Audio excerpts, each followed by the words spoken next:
lot of people, let me say from Africa, would like to be in America. Okay, but you left America to Spain to teach English as a foreign language in Spain. What inspired you? Yeah, that's a question I get a lot, where people constantly saying, like, well, if you were born there, why would you leave? All this process, was there any difficulties, any challenges? Moving to Europe, becoming a teacher? Always difficulties. Claudia was born in the USA in a small town near Boston, Massachusetts. She studied data science and has a master's in business analytics, but has held a variety of different jobs, including working in weddings, restaurants, marketing, writing, computer programming, and teaching. She lived in Australia for 1 year and currently lives in Spain as an English teacher. She is passionate about travel, education, community, and positivity. Why did you move to Spain? There's a lot of things in between that, but I think... Before that, how did you become a teacher in Spain? You know, I think that I just kind of...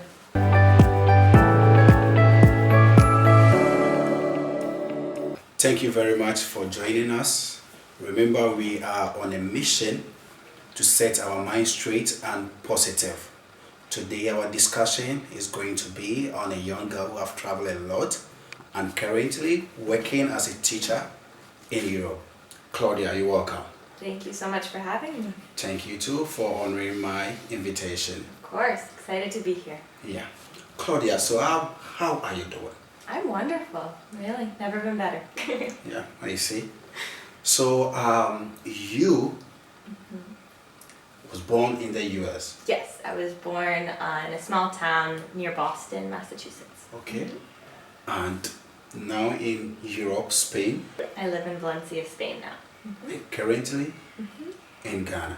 Now I'm in Ghana. Yes. So let's talk about US. How was life back in the US? I'm very grateful for my whole life in the US, honestly. Like the problems I had to worry about were very insignificant, and really it was a childhood and a life that I only can have gratitude for. It's just something that, you know, it's the more that you travel and the more countries you see, it puts things into perspective of how grateful I am too, right? It's not a place I would currently want to be living for many reasons, but it's a place that I'm grateful I grew up in. But you school in US? I went to full school, From high school to the university, everything in the same state, Oh, I see. That's nice. Your education in the US, okay? How did it started it? How did you start it? Yeah, I mean, I started school at I think 2 or 3 in preschool, and I was in a very, very small school in my town with the same kids till I was 18, right? So you grew a pretty close bond with everyone, and I think that's something I really value, you know, growing up similar to here on a different level, but growing up in a small town where, you know the names of everybody, it's really valuable, and I really liked that. So you school in US, how? Why did you move to Spain? There's a lot of things in between that, but I think that... Before that, how did you become a teacher in Spain? You know, I think that I just kind of have seeked any opportunity that I could to learn for myself and to be in a job or a position where not only I'm making money a little bit, but I'm able to enjoy what I do and connect with people and work with people from diverse communities and backgrounds, and making sure that, you know, there's just always an equal exchange, right? That I'm learning as much as I'm giving, and I think that when the opportunity arose to speak English and you know, talk to so many new people, it seemed like a perfect step for me at this time in my life. Okay, so with this, I can confirm that in Europe, Spain, personally, you have knowledge on education in Spain. And when you come to America, you have knowledge when it comes to education. Of course, yeah. Can you tell me some of the differences, the comparisons? Yeah, definitely. Well, I only have personal experience from the Spanish education system as a specifically an English teacher, because I've worked in an academy in Spain, and then I also teach online English classes. So I've noticed from a lot of people that they say that they wish they had more support of the English language in their education system in Spain, which is something that most people feel is lacking, which, I mean, it's again puts me into a perspective of gratitude that I was born with a native language that is a language that a lot of people want to learn, right? So when I speak to people in Spain, they really are excited to learn English, right? And so it's, for some reason, I was born in a country where I was, able to. One thing we all know, that America is a great country, and a lot of people, let me say from Africa, would like to be in America. Of course. Okay, but you left America to Spain to teach English as a foreign language in Spain. What inspired you? Yeah, that's a question I get a lot, where people constantly saying, like, well, if you were born there, why would you leave? And it's, the reasons I left are such insignificant problems in the grand scheme of things, but I think at the end of the day, it's all about community and being around people and being around, I don't know, people that make you grow.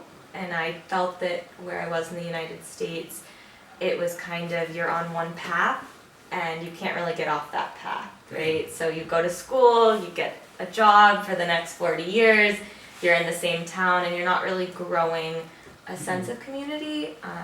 You're in the car all the time, and people are really stressed. And I wanted to grow more of a sense of community and connection with people around the world. And I think the fact that I have the freedom and the choice to do that, I am thankful for every day.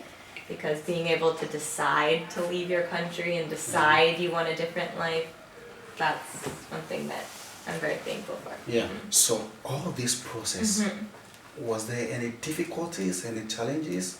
Moving to Europe, becoming a teacher? Always difficulties, but I think that part of the fun of everything in life is the difficult parts, and it's the most cheesy quote, but it's the journey, right? It's not the destination, and it's not all about, in 5 years I want to be a teacher here, right? It's about, you go here and you mess up, and you go here and you meet someone awesome, and, the people you meet along the way, I think is more than the destination you're ending up in, right? So I think the more mistakes, the better, right? The more road bumps, teaches you more, Before we continue, don't forget to subscribe to become a member of this great family.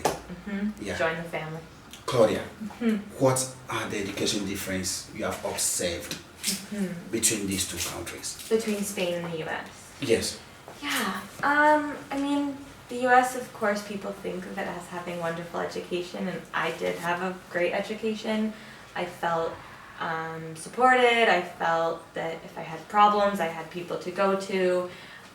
But unfortunately, I think a similarity in the whole world is that, where you grow up, the public schools really depend on the money that's in the town. And in Spain and the US especially, public schools can be amazing, but it's normally in the wealthier areas. They draw, better teachers and, more support from everyone. And it's unfortunate that in most places, the people that get neglected are people in communities with lower income. And I think that's something that's a problem in the whole world right now, is just, the disparity, the wealth disparity is just growing. And I see. You are now in Ghana. Yes. Only a few days, but so, and I can see you can even speak the local language we have in the Volta region here. Yes, that's I'm the practicing. area. Yes, we wonderful say, language. Apenao, Apenao. Yeah. Apenao. I see. Thank you very much. Translation. Before coming to Ghana, Yes. what were your expectations? Really, I think these types of experiences are things that I had zero expectations for, because I think that when you go in with rigid beliefs, you're imposing that onto other people, and I don't think that's fair. I think that you have to go in, when you're going into a cultural experience, you don't know the culture until you're experiencing it. So you have to go in completely open and completely, ready for what's going to happen. Yeah. And I think that's what I've been experiencing on this trip so far. I'm very grateful I have a whole week left, because I know that there will be many fun road bumps, literally, the rest of the trip. And so I'm excited to see what happens. But no, I think that I knew from speaking to my friends that have traveled here, that it's just a country filled with incredible people, incredible community, love, happiness, everything that matters in the world. So I think that I was just really excited for that, but I didn't have any other expectations, really. Yeah. You have been in the country, Ghana, for some few days now. Yeah. You have visited some communities and places. How do you see the Ghanaian people, and how do you see the culture, the Ghanaian culture? Yeah, I mean, again, it feels too early to speak too much, because I still have so much to learn and so much that I want to experience about the culture. But from what I've learned so far, it's just community, and for lack of a better term, I'm jealous, of the community here, because there's few places in the world where, within a stone's throw you have everything that matters in life, right? You have, family and friends, and you never are lacking the things that matter here, and I think that that's really cool, and there's just so much support. Everyone has each other's backs. There's, from what I've seen so far, it feels like selfishness doesn't exist, and that's special. You have been here for a few days now, and I can see from you that you are passionate about education. Definitely. Yeah, and you have visited some schools in Ghana here as well. What do you have to say about the Ghanaian schools? Again, I think that I still have so much to learn, but I think that the one little thing I noticed, even just being in a kindergarten classroom, is that you see the students a lot of peer teaching, which is really special, because in the US, depends where you are, but you get a lot of competition, right? It's, we'd rank the students, and so you don't want to be, dropping to the bottom, so you're not going to help that guy, and you don't want to help them, right? It's a little bit competitive. Depends where you are. It's definitely helped people with homework when I was younger, but here you really see the students helping each other. Visiting these schools in Ghana, yes, you have visited a number of schools so far in the Volta region. How did you engage with the teachers, the learners, and even the community as a whole? Yeah, I think that something special about here is that the teachers, or at least some of the teachers, are really involved in the community, and they live here. They know the students so well. They probably were there the day they were born, right? And you can really feel that in the way that they are able to individualize the learning for students, right? And they know which students that they can maybe, go a little bit faster with or a little bit slower with. And I think that that's really special, being in the community that, you live in, you teach in. Right? Yes, so I have been traveling a lot in Ghana here. Yes. Mostly I go to the rural areas. Of course. And seeing some schools in deplorable states, it is so heartbreaking. Yeah. Per your observations, okay, the schools you have visited, is there anything you think maybe the government or the community should do and it's not there? I think, at least from our experience here, that before the group, the Friends of Palazzo that I'm here with, before they were here, students had to walk really, really far to school, very far distances. And I think that having schools just accessible, the first step is having them, close by, that can be really difficult, because if you have to walk that far, your children aren't going to school, right? We've met people that didn't go to school until they were 9, 10 years old, and it's not okay for students to be, not having access until they're older and they can walk to school. So I think that first step is getting schools closer to students. That's really important. Then getting the infrastructure, the supplies, everything. But yeah, again, it's just one step at a time. Getting the schools there first, right, close by. You have been in Spain and I think Australia as well. Yeah. And now you are in Ghana. Yes. You are an American. So your visit to Spain and that of Ghana, how did it broaden your perspective? Like seeing, discovering new things? Yeah.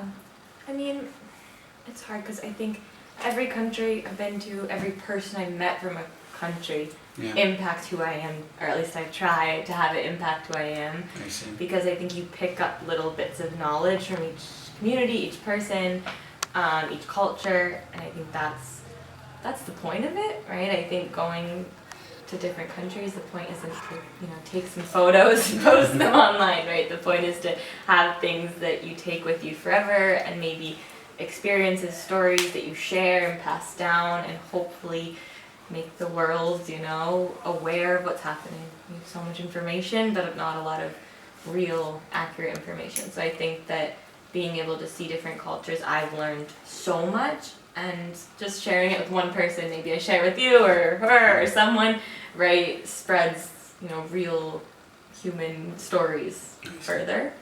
I think last 3 weeks, I was in the northern part of Ghana, around Kandai district.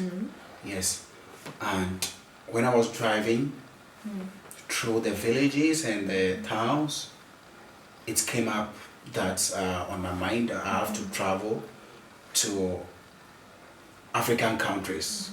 So I want to visit a lot of the African countries as much as possible that I can go. Definitely. And then see what they do, experience their culture. Yeah. And learn something from it. Definitely. You have been in Ghana for some few days. What are you taking back to Spain? So many things, and it's been a few days. But again, something that I say as I get older, but as I get older, I try to incorporate is just presence in every moment. So I think coming here, some of my goals were just to be as present as I can and to learn as much as I can. So I think that, like you were saying, right, being able to experience and to be able to, have conversations and experience culture, that's all it's really about, right? So I think I'm hoping to slowly share stories of here to other people that are interested in maybe visiting the communities, seeing what they can do. Again, it's not like one person can do everything to save, the world, but it's that, the more people that you can impact and tell stories to, they pass it on, and the ripple effect, right? It can make a bigger difference. So. You are passionate about education, and I pray when you go back to Spain, you'll visit Ghana again. Of course. Oh my gosh, no question. Pinky promise. Yeah. So, what are your final words to our viewers, especially our parents, okay? Our parents and school children, what advice do you have for them? We have to invest in the children. Like, it sounds so silly, but children are the future, and I think that education is the greatest gift you can give your children, and that's not necessarily formal education. I think that the greatest gift I thank my parents for is that, that they prioritized their income and their money for travel for us, and they didn't, prioritize having the best car or house or anything. They really wanted to gift us experiences. And so I was very fortunate to be able to experience a lot of cultures when I was younger. And I think that really shaped who I am today, and that I don't really value material things as much. So I think that being able to gift your children with just experience is the best thing you can do. And experience is education, right? The world is our classroom, and I'm saying a lot of cliches today, but they're all very, very true. So yeah, I think that go out, be grateful, see the world if you can, help others. Yeah, that's all. Akpe now. Akpe now. Thank you very much. Thank you all for listening.